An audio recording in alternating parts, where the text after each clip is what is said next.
What's up, everybody? It's the X from Halo Inc. and we're going to show you how to weld some banners today. So first, what we're going to do, we have a cut line right here. That's what we're trimming to. So we'll just line up our ruler. Give it a nice trim. Take that off. Nice for extra piece. And then so we have to weld our banner this way, so we'll flip it. That's also a little extra.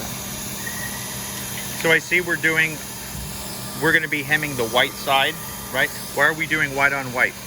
Because that gives it a nice weld, and color to color, like if you do it this way, it doesn't really hem well at all. It'll come undone, and we'll show you that. Right now. So what we're gonna do is we're gonna load up our material, get it over this little roller right here.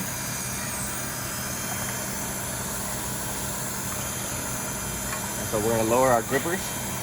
These little guys right here are rollers. And then we just wanna line up our edge, give it a nice fold for our starting point.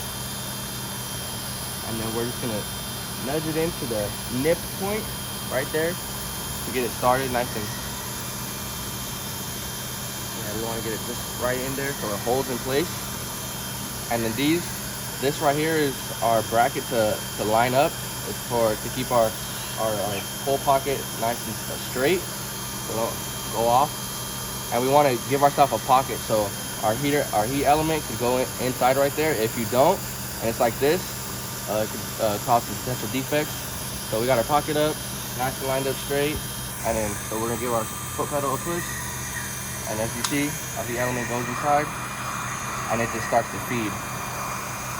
And you just want to make sure you're going alongside this bracket right here, so it gives us a nice hem.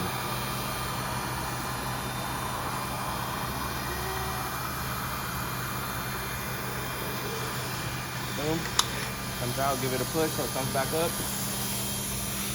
and that's what it comes out to. Beautiful. There you go.